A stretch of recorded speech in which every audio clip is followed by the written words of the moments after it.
ये जो रैदास का जो पहला पद है, इस पद में रैदास जी ईश्वर के साथ, पर ब्रह्म के साथ अपने संबंध को निरूपित करते हुए अपनी भक्ति भावना को व्यक्त कर रहे हैं। पहले पद में क्या कर रहे हैं? वो पर ब्रह्म के साथ अपने संबंध को निरूपित करते हुए अपनी भक्ति भावना को व्यक्त कर रहे हैं कि वो परब्रह्म के साथ किस तरह से घुले मिले हुए हैं, वो किस तरह उनसे अलग नहीं हो सकते। तो क्या कह रहे हैं रैदास जी? अब कैसे छूटे राम नाम रट लागी। राम नाम की जो रट है, जो उसकी प्रवृत्ति है, आदत है, वो एक भक्त के रूप में उनको लग गई है। किनको? रैदास जी को। वो राम नाम रटते रहते हैं, हर पल राम का नाम जपते रहते हैं। और रैदास जी के जो राम है वो कैसा राम है? निर्गुण राम है। कबीरदास जी के जो राम है कैसे राम है? निर्गुण। वो पर ब्रह्म है। वो राजा दशरथ के पुत्र राम नहीं है। वो कैसे राम है? पर ब्रह्म है, निर्गुण है, सर्वव्यापी है। उनका जन्म नहीं होता है ना। तो क्या कहते हैं आगे कि प्रभु जी तुम चंदन हम पानी। हे ईश्वर, आप चंदन है और मैं पानी हूँ। चंदन का क्या कार्य होता है? अंग पर लगना। लेकिन अंग पे क्या सूखा हुआ चंदन लग सकता है? जब तक उसको हम पानी से गीला ना करें तब तक अंग पे वो नहीं लगेगा। लगाएंगे भी तो वो झड़ के गिर जाएगा। तो इसीलिए रैदास जी क्या कहते हैं कि प्रभु जी आप चंदन हैं, आप सुवासित होने वाले पदार्थ हैं, आप भक्त के सिर पर सजने वाले हैं। लेकिन मैं क्या हूँ? मेरी भक्ति क्या है? चंदन, पानी के समान है। मेरी भक्ति पानी के समान है। जब तक चंदन में पानी नहीं मिलेगा तब तक जो है वो हमारे अंग को सुशोभित, सुवासित नहीं करेगा, शीतलता प्रदान नहीं करेगा। जाति अंग अंग बास समानी। मतलब चंदन में पानी पड़ने से ही, पानी में घुलने से ही वो अंग अंग पर समा पाता है। भक्त उसे अपने अंग पर लेप पाते हैं। उसकी आकृति या जो भी बनाते हैं भक्त लोग अंग पे, वो सब बनता है। कब? जब चंदन पानी में घुलता है, पानी में उसको हिलाया जाता है। दूसरी पंक्ति है, प्रभु जी तुम घन बन हम मोरा, जैसे चितवत चंद चकोरा। प्रभु जी आप क्या हैं?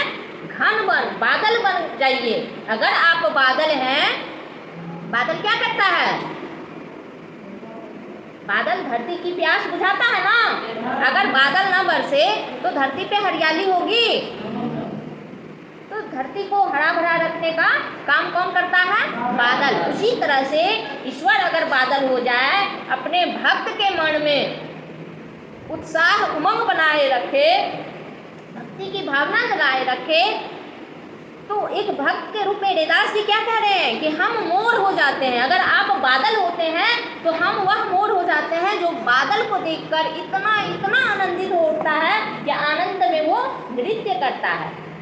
तो हमारी जो मीराबाई है, माँ मीराबाई, उसके बारे में तुमने सुना है। वो भक्ति में इतनी मग्न हो जाती थी कि मंदिर में नृत्य करने लगती थी।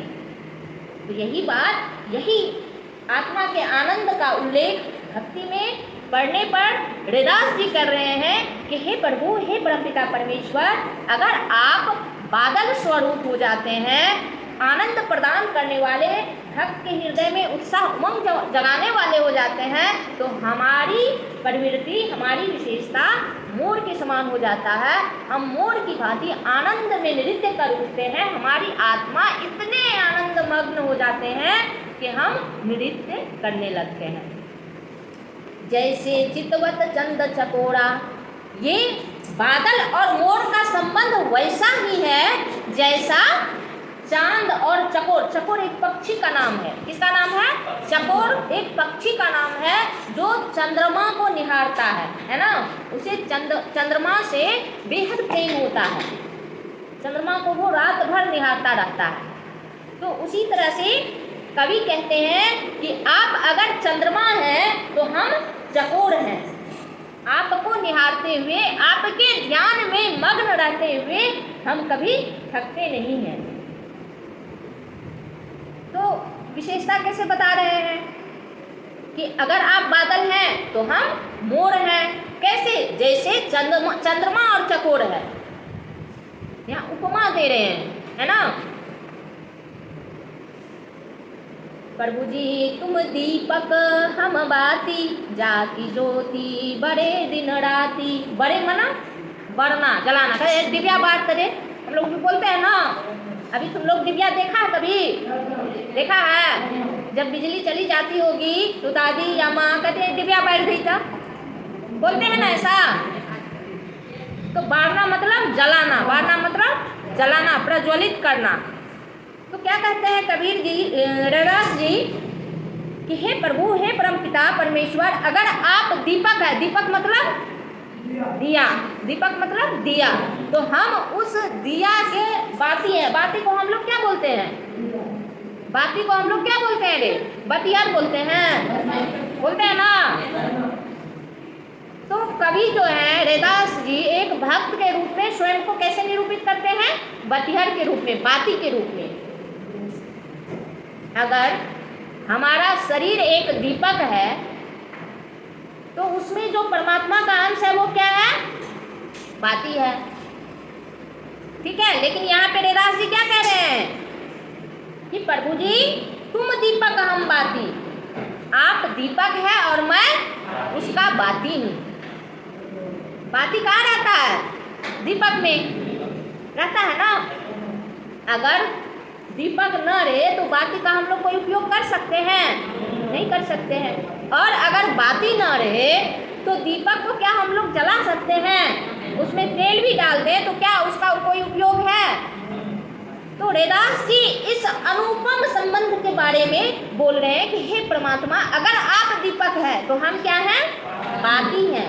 हमारे और आपके होने से ही यह जीवन सार्थक है। यानी भगवान की भी सार्थकता तभी है जब भक्त उसकी भक्ति करे, भक्त उसकी भक्ति में लीन रहे। जाकी ज्योति बड़े दिन राती, तभी जो है ज्योति प्रकाश दिया जो है दिन रात दे सकता है। कब? जब दीपक भी उपलब्ध हो और उसमें बाती भी उपलब्ध हो। किसी एक के बिना काम नहीं चल सकता है। चल सकता है? तो इस प्रगाढ़ संबंध के बारे में बता रहे हैं कि एक भक्त और भगवान का संबंध कैसा है? दीपक और बाती के भांति। प्रभु जी तुम मोती हम धागा, जैसे सोनहि मिलत सुहागा। सुहागा एक पदार्थ होता है जो सोना को शुद्ध करने के काम में आता है, सोना में चमक लाता है। तो क्या कहते हैं कि प्रभु जी आप मोती हैं और मैं क्या हूँ? धागा। धागा का क्या काम होता है? मोती को पिरोना। धागा का क्या काम होता है? मोती को पिरोना, बांध के रखना, एक जगह करके रखना। तो भक्त के रूप में रैदास जी क्या कह रहे हैं कि प्रभु आप मोती हो। महत्व किसका होता है? मोती का। महत्व किसका होता है? मोती का। लेकिन मोती का उपयोग हम कब कर पाते हैं? जब उसको धागा में पिरोते हैं। तो मोती और धागा का कैसे उपमा दे रहे हैं? जैसे सोना और सुहागा, जिस तरह से सोना और सुहागा मिलकर अपने महत्व को और बढ़ा देते हैं, वैसे भगवान और भक्त मिलकर क्या होता है? और महत्व को बढ़ा देते हैं। प्रभु जी तुम स्वामी हम दासा, ऐसी भक्ति करे रे दासा। अंत में क्या कहते हैं कि हे प्रभु, हे परमपिता परमेश्वर, आप स्वामी हैं। स्वामी मतलब मालिक है। आप चराचर जगत के स्वामी हैं, मालिक है। और मैं दास। दास मतलब सेवक, अनुचर। मैं आपका सेवक हूँ। ऐसी भक्ति करे रैदासा। रैदास जी ऐसी भक्ति कर रहे हैं। कैसी? कभी तो वो एकदम उनके समकक्ष ले आते हैं स्वयं को, है ना। समकक्ष कब? जब दीपक और बाती की बात करते हैं, है ना। कभी उनको आनंद की पराकाष्ठा मानते हैं और कभी चंदन और पानी की तरह घुल मिल जाने की बात करते हैं।